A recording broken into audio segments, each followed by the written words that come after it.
UHD quality video streaming, internet like a boss. SLT Mobitel Fiber. UHD quality video streaming, internet like a boss. SLT Mobitel Fiber. Surf Excel Hygienic Clean corona වෛරසය 99.9ක් විනාශ කරනවා. හොඳ වැඩවලට ඊට corona වලට තිත.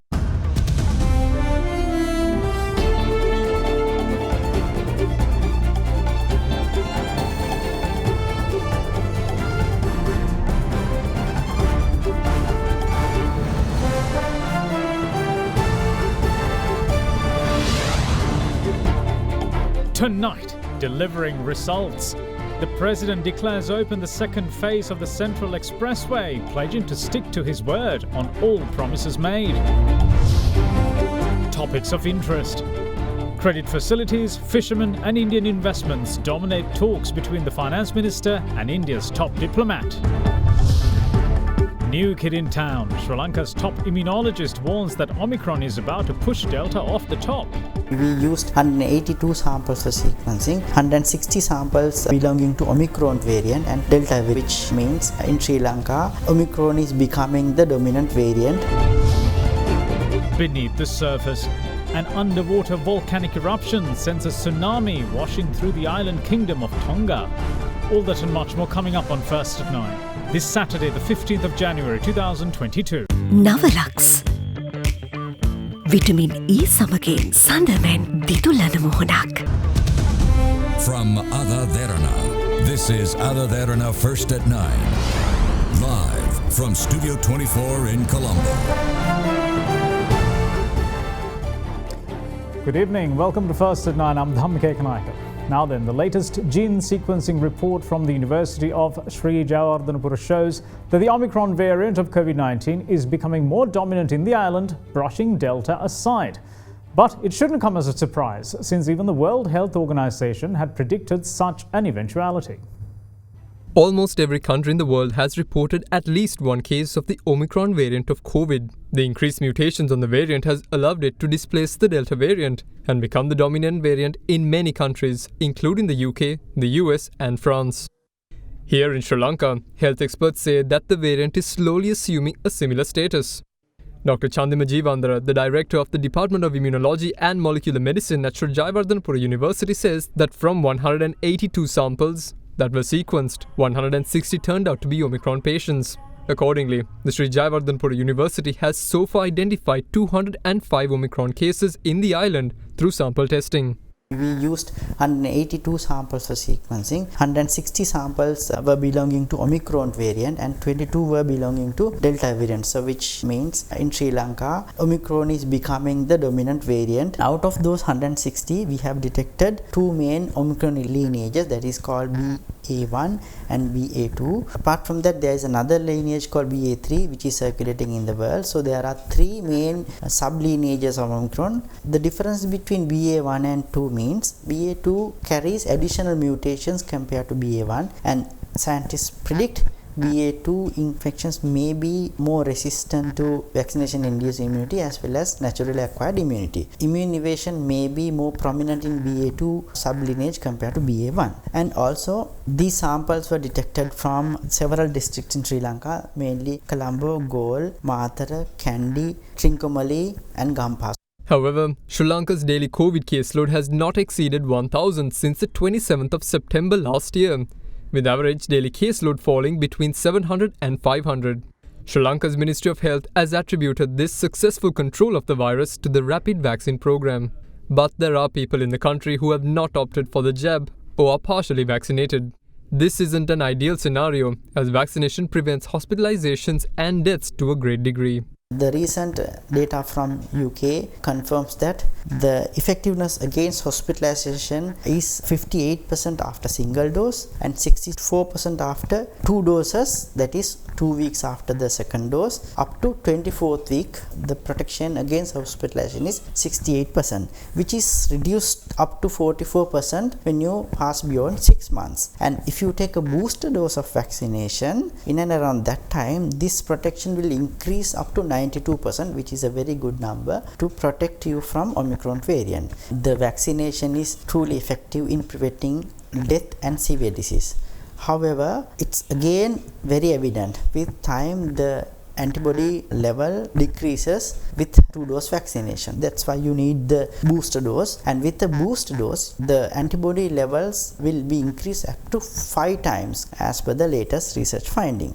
The expert view is that countries with higher vaccine coverages, including booster dose administration, are able to comfortably maneuver through Omicron's effects. According to data from the Epidemiology Unit, 4,640,459 people have so far received the booster dose in the country.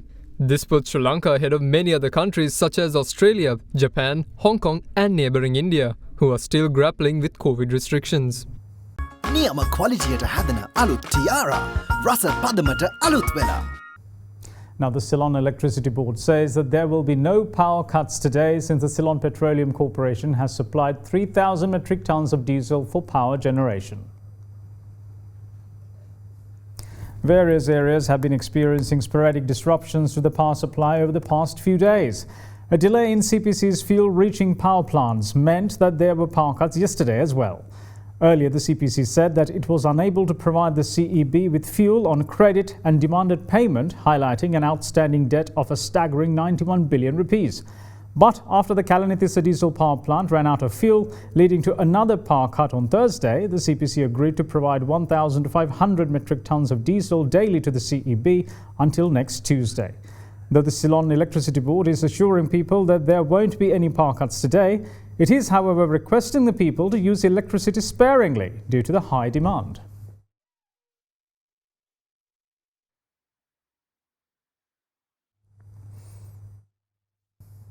Now, the early release of Indian fishermen detained in Sri Lanka and the $1.5 billion credit facility for food and fuel imports are some of the topics taken up during the virtual meeting between Finance Minister Basil Rajapaksa and India's Minister of External Affairs Dr. S. Jaishankar this morning. During the talks, the Sri Lankan side has assured that a conducive environment will be provided to encourage Indian investments in the island. Minister of Finance Basil Rajapaksa today held a virtual meeting with India's Minister of External Affairs Dr. S. Jaishankar. The Indian minister took to Twitter to announce the talks, saying he reaffirmed that India will be steadfast and a reliable partner of Sri Lanka. Later, the Indian Ministry of External Affairs released a communique on the meeting. It is said that Dr. Jaishankar conveyed that India has always stood with Sri Lanka and will continue to support Sri Lanka in all possible ways for overcoming the economic and other challenges posed by the COVID pandemic. As close friends and maritime neighbours, he has emphasised that both India and Sri Lanka stand to gain from closer economic interlinkages. As per the communique, both ministers positively noted that the extension of $400 million to Sri Lanka under the SAR currency swap arrangement and the deferral of Asian Clearing Union settlement of $512.2 million by 2 months. Both have reviewed the progress in extending a $1 billion credit facility for importing food, essential items and medicine, and $500 million for importing fuel from India. During the talks, Finance Minister Basil Rajapaksa has deeply appreciated the gestures of support from the Indian side. He also had welcomed the Indian investments in Sri Lanka in a number of important spheres, including ports, infrastructure, energy, renewable energy, power and manufacturing, and had reassured that conducive environments will be provided to encourage such investments. Both ministers have noted that the recent move by the Sri Lankan government to jointly modernize the Trincomalee oil tank farm will boost confidence of investors, apart from enhancing Sri Lanka's energy security. The topic of Sri Lankan custody had also come up, with the Indian External Affairs Minister urging the Sri Lankan side to ensure their early release on humanitarian considerations. The second phase of the Central Expressway, constructed incurring a cost of 149 billion rupees, was declared open today, which is Sri Lanka's first locally funded, designed and built expressway. The second phase of the project will now enable the public to travel between Meerigama and Kurunegala in just 25 minutes compared to the 1 hour and 19 minutes journey before. The second phase of the Central Expressway was declared open today by President Gotabaya Rajapaksa. රටේ උතුරු දකුණු පාලමක් සංකේතවත්ව විවෘත කරන්නට පුළුවන්කමක් ලැබෙන ඒ මාර්ගයේ ඉදිකිරීම වෙනුවෙන් එවක ජනාධිපතිවරයා ලෙස මුල්ගල තබන ප්‍රාන්තමාත්‍යවරයා ආද ඇතුළු පිරිසගේ සහභාගීත්වයෙන් යුතුවයි. The stretch from Meerigama to Kurunegala is 40.91 kilometers in length. A point of note in the second phase construction of the Central Expressway is that it is wholly locally funded, meaning the total expenditure of 149 billion rupees does not include foreign loans or aids. What's more, the design and construction too have been sourced from within the country. The Central Expressway is a four-phase project that aims to connect the financial capital Colombo with Kandy. The first phase stretches from Kadawatha to Meerigama, covering a distance of 37 kilometres. The third phase, meanwhile, which is 32.5 kilometres in length, links Potuhara with Galagedara. The Central Expressway's fourth phase will cover a distance of 60.3 kilometres from Kurunagala to Dambulla. With the Meerigama to Kurunagala section now vested with the public, a journey that took 1 hour and 19 minutes during the day will now take mere 25 minutes. Further, for light vehicles, the toll to use the full stretch between Meerigama and Kurunagala is 250 rupees, while it will be 100 rupees to travel a distance covering 2 exits. The Kadawatha Meerigama stretch is expected to be completed within 2 years, while the third phase too is set to be completed by 2024. We will see you shortly. Stay with us.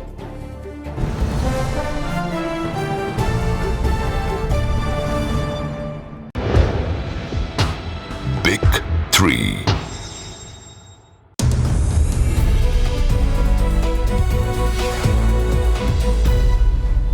Welcome back. This is First at 9. Now, oil futures settled higher yesterday, boosted by supply constraints and worries of a Russian attack on neighbouring Ukraine, pushing prices towards their fourth weekly gain, despite resources saying China is set to release crude reserves around the Lunar New Year. Brent crude futures settled $1.59 higher at a 2.5-month high of $86.06 a barrel, gaining 5.4% in the week. US West Texas Intermediate crude gained $1.70 to $83.82 per barrel, rising 6.3% in the week. Both Brent and US futures entered overbought territory for the first time since late October.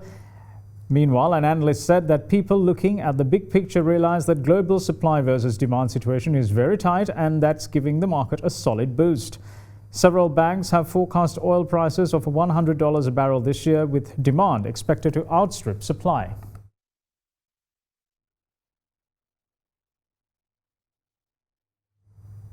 The Dow closed lower yesterday with a big drag from financial stocks as investors were disappointed by fourth quarter results from big US banks, which cast a shadow over the earnings season kickoff.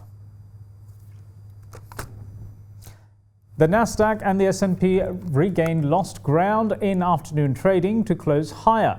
Meanwhile, the consumer discretionary also put pressure on major indices after morning data showed a December decline in retail sales and a sourcing of consumer sentiment. JP Morgan Chase & Company tumbled after reporting weaker performance at its trading arm. The bellwether lender also warned that soaring inflation, the looming threat of Omicron, and trading revenues would challenge industry growth in coming months. Along with JP Morgan, big decliners putting pressure on the Dow included Goldman Sachs, American Express and Home Depot. Financial stocks had been outperforming the S&P recently as investors bet the Federal Reserve's expected interest rate hikes will boost banks' profits.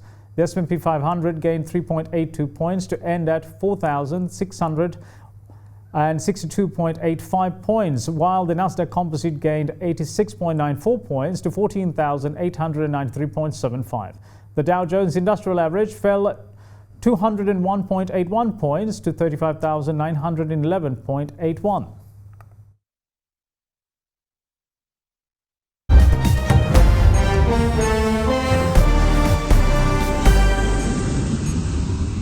Now then, the island kingdom of Tonga was hit by a tsunami today after a major volcanic eruption. Residents, I should say, were shown fleeing to higher ground ahead of 4-foot waves, while not deaths or injuries have been reported so far.